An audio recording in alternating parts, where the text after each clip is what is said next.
Hello and welcome viewers, I'm Pia and you're watching the World Report on NewsX World. On that note, let's take a look at news making headlines this hour. Amid escalating tensions between Venezuela and the United States, Donald Trump has reportedly rejected Maduro's request for amnesty and sanction removal in a recently held phone call. White House has stated that Defense Secretary Pete Hegseth approved the second strikes on an alleged Venezuelan drug boat on the 2nd of September, but has also clarified that he did not issue an order to kill everyone on board.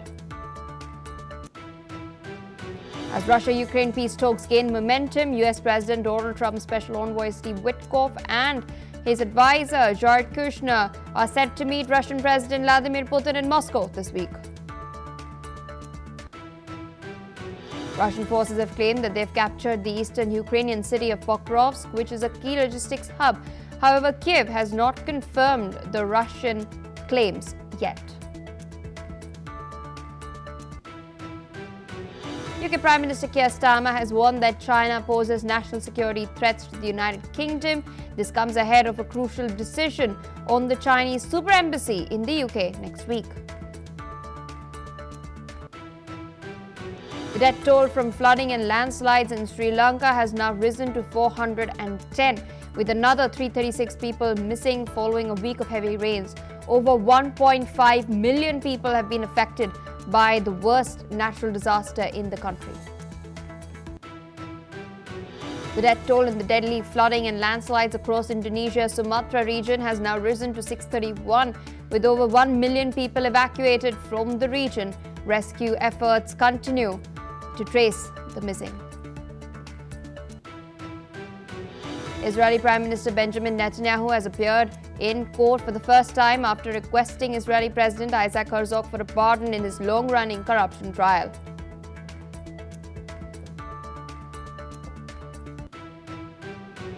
Well, viewers, those are the headlines and our top focus. The death toll from devastating floods and mudslides in Sri Lanka has now exceeded 410. This comes as the country is grappling with one of its worst climate disasters in years. According to the Disaster Management Center, more than 200 people are still missing and some 20,000 homes have been destroyed. This has sent 108,000 people to state-run temporary shelters. Meanwhile, President Anura Kumara Desayanake has stated that it is the most challenging natural disaster in the country's history and that the destruction was so severe that estimates for reconstruction are staggering. Evacuation orders are in place in some areas as water levels of the Kelani River continue to rise rapidly. With us on the broadcast is Dr. Vinya Ariyaratne, President of the Sarvodaya Shramdan movement, joining us from Colombo. Thank you so much for taking our time and speaking to us on the broadcast. Of course, when we spoke last, the figures were not as high as at the moment. You did say you are expecting the death toll to climb, but it's now hit 410. Many more are reported to be missing. Over 1.5 million people have been affected by this as well. You're working on the ground for rehabilitation. What sort of challenges are being faced at the moment? We do know that the flood waters have not receded. Thank you. Thank you for inviting me to join the news. At the moment, as you said, a large number of people are displaced and they are in what we call safe centers. There are about 1,400 safe centers. Now, there are three categories of people who are now being affected, who need to be taken, given care. One group is those who are still in their own homes, although the floods have now receded and only slight damages to their homes, so they are there.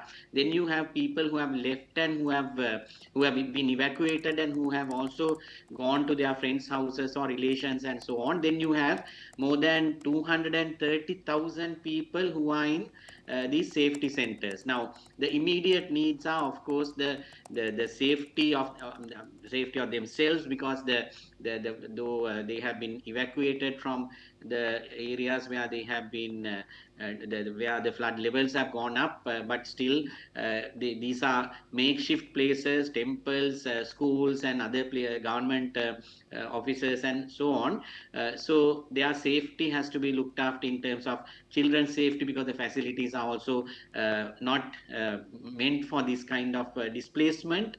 And then, of course, the basic needs like food and also water and sanitation. Then the health needs are also there, because there are these children who have also been affected, who are exposed to the disaster in terms of being exposed to water, and there are skin diseases, skin rashes. Then also leptospirosis is common in situations like this. So there are multiple health problems that need to be looked after while they are in these in these safety centers. Then now in areas where the disaster has the flood levels have gone down, and situations have stabilized, there's no rain, but still access is a major problem. There are still many communities, many areas, small towns which are unreachable by road. So even the communication has been disrupted, so mobile phones and so on are not working, and the electricity is disrupted. So until these basic infrastructure, the communication and electricity and these things are restored, it's difficult to assess whether these there's more people who need help. And of course these numbers, as I said last time, it's much more than that. I would say the death toll would also be going up. Then those who are now ready to go back to their homes, there has to be, they can't just go like that. They need to return to their homes, because the structures are damaged. Partially damaged houses are more than 20,000, and completely destroyed about 600, but its numbers can be much more than what we have now. And then how to get them to clean up their houses, and then associated health problems that are there. Then the mental health issues, because there's huge trauma, because people have lost their loved ones, and the children have also been exposed to this terrible disaster. So they can have immediate psychological effects as well as long-term effects. So we are addressing all these things through the government system, as well as large numbers of civil society organizations which are operating at district level and also at national level. As we speak, they are responding with various welfare and relief measures in the country right now. All right, sir, requesting you to stay on with us, even as reconstruction is the priority of the government. We're getting some rather tragic news from Indonesia as well. We're now learning that the death toll in the flooding and landslides across Indonesia's Sumatra region has exceeded 631, with rescue workers still battling to reach affected areas. According to the Disaster Management Agency in Indonesia, the floods, which were caused by a rare cyclone that had formed over the Malacca Strait, have hit 3 provinces and impacted some 1.5 million people. The provinces of Aceh, North Sumatra and West Sumatra have been hardest hit, with thousands still cut off and without critical supplies. In fact, you can see visuals from the region. You can clearly see bridges have been washed away, roads are covered in mud and debris, and logs have been piled high as well. Still with us on the broadcast is Dr. Vinya Ariyaratne. Even as you in Sri Lanka are grappling with this very trying time at the moment, in Indonesia as well, people are facing similar circumstances caused by a cyclone as well. What do you think, in your assessment, should the Indonesian government's approach be for reconstruction? What should their priorities be at the moment?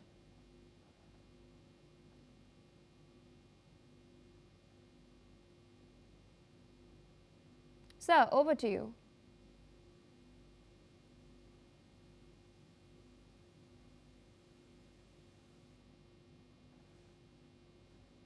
All right, there seems to be a network error. We will get that connected, but this is of course the latest that we are tracking from Indonesia at the moment. On that note, viewers, we're shifting focus to further developments coming in. This is, of course, with regards to the war that is taking place in Europe. Now, according to the Kremlin, Russian President Vladimir Putin has been briefed on the capture of Krasnoarmeysk in Donetsk and Volchansk in Kharkov. Russian military chief Valery Gerasimov has stated that the operations were quote-unquote successful and would help achieve the goals of Russia's special military operation. Footage released by the Russian Defense Ministry shows soldiers raising the Russian flag in Krasnoarmeysk main square. However, Ukraine has not confirmed that the cities are under Russian control. This announcement has come as Ukrainian President Volodymyr Zelensky has met European leaders in Paris, calling for solid security guarantees and stating that territorial issues will be the hardest to resolve. Meanwhile, US envoy Steve Witkoff is set to meet Vladimir Putin in Moscow to discuss the US-backed peace plan. We're also aware that Special Advisor to Donald Trump, Jared Kushner, will be present as well.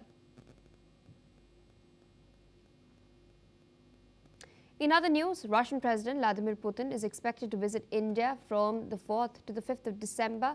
This will be his first state visit to New Delhi since 2021. Now, the Russian President and Indian Prime Minister Narendra Modi could possibly discuss on a wide range of issues with a focus on geopolitics and potential defense agreements as well. These include possible deals on fighter jets and a missile defense system. For Modi, the visit comes at a time of increasing pressure from the United States to scale back energy and economic ties with Moscow.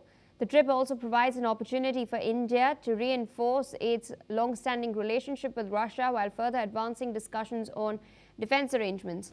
It is important to note that Russia is a major arms supplier to India, and New Delhi has also been a significant buyer of Russian seaborne oil since the start of the war itself. However, Indian imports of Russian crude oil are reportedly set to fall to a 3-year low this month, which coincides with tighter sanctions on Russia and India's growing purchases of US energy. Moreover, some sources say that New Delhi is also expected to push for the restoration of a 20% stake for a state gas explorer ONGC Videsh in the Sakhalin-1 project located in Russia's far east. With us on the broadcast is Professor Veselin Popovsky. He's a professor and vice dean at Jindal Global Law School. Thank you so much for taking our time and speaking to us on NewsX World. Interesting visit lined up on the 4th and 5th December. We do know that India is now diversifying its energy procurements. It did earlier. India's energy minister Hardeep Singh Puri had hinted that India is looking at procuring oil and gas from the United States as well. This, of course, comes in the aftermath of the sanctions that were placed by the US on India's purchase of Russian oil. What are your expectations from this particular visit? Because it also seems that certain defense arrangements are on the anvil. Yes, as you correctly said, this is the first time since the war in Ukraine when Vladimir Putin will visit India. Well, on one hand, this is very disappointing because Putin needs to be put in total isolation globally. On another hand, one can understand India because India would like to play a role, global role. And one way of doing this is to talk to everyone. As you also correctly pointed out, India is diversifying its imports. It's no longer only Russian oil and gas, but there is also a lot of American oil and gas. And over time, it will be the tendency, I guess, because Russian economy is collapsing. It doesn't matter whether India wants to buy Russian oil and gas or any other product. Russian economy will be not able to supply those. So India needs to look for other markets, irrespectively of its historical ties to Russia.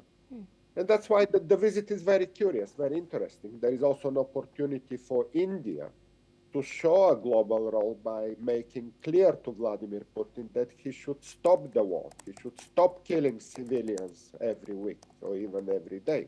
And if India sends that message to Vladimir Putin, that will be very welcome. Indeed, I do remember the last time Indian Prime Minister Narendra Modi visited Russia. During the face-to-face conversation itself, Mr. Modi had made it very clear that war is not the solution. Any sort of resolution should be made through diplomatic means, and he had said it to Putin's face as well. He's likely to reiterate his claims, but at the same time, we're seeing some very interesting developments as far as the war itself is concerned. Russia has now claimed to have captured Pokrov, as well as Krasnoyarsk and Volchansk in Donetsk and Kharkov, respectively. What do you make of these claims? Is there any substance to this? Because Russia had made similar claims a couple of weeks back as well. If it is not true, then why is Russia bluffing? Well, they're bluffing all the time. They said 6, 7 times they captured exactly those same places. Pokrov's definitely not. Vovchansk, there are some reports that there are heavy fighting. And what exactly does it mean, capture? If there is a Russian soldier making a selfie somewhere in the outskirts of the city, doesn't mean anything. That the war can continue on those cities for several months ahead. So, well, my guess is because the American delegation is heading to Moscow, Putin wants to show some good news for the Russians, and somehow in the wake of that visit, he wants to show some Russian advance, which is, if it was such, it is a very minimal one. They maybe capture another house or another street, but definitely not the entire city. None of this is in the Russian hands. Don't believe any Moscow news, please. Indeed. And what do you make of the timing of this particular video that has been released? The video, in fact, showcases Putin, surveilling certain headquarters as well, speaking to his defense chief. But this comes at a very interesting timing because we've just seen a Ukrainian delegation in the United States of America over the weekend trying to iron out the final terms of the peace agreement. Well, these are absolutely theatrical visits by Putin, and they like to stage those things. The Russians are great manipulators in all of those, and they're prepared to, their imagination is endless. So again, don't listen and don't watch those. But yes, the visits are important, obviously.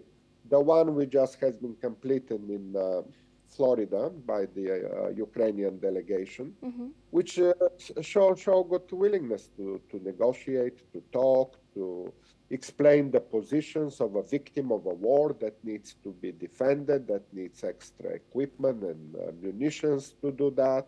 Ukraine is happy to talk to United States and to any other countries in the world when it comes to its support in terms of defense.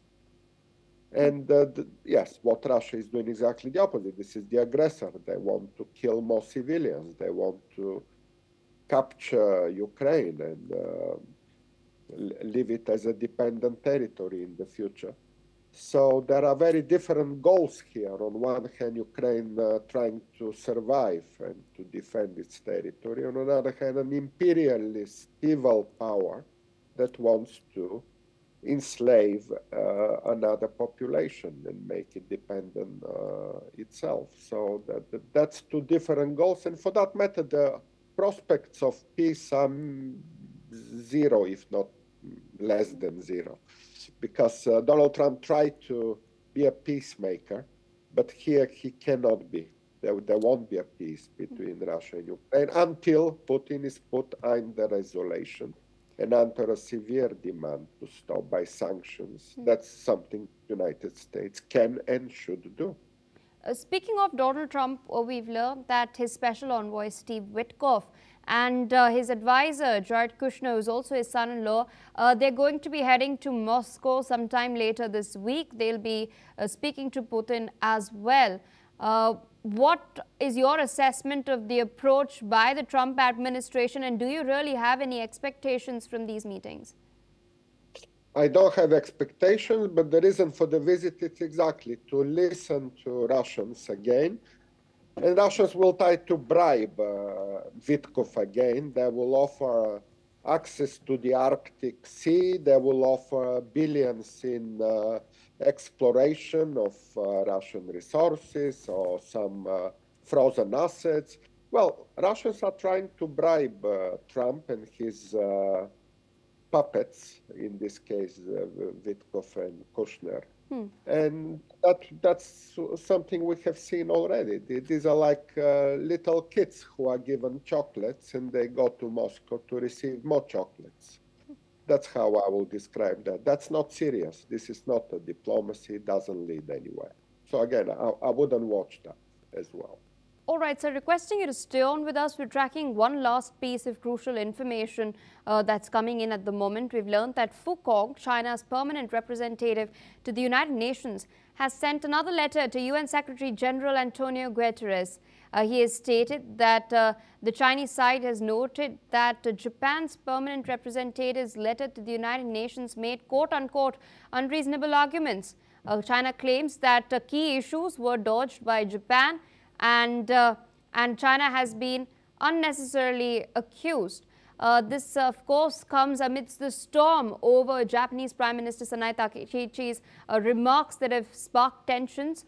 She, of course, stated that in light of any possible invasion by the Chinese into Taiwan, Japan would respond militarily.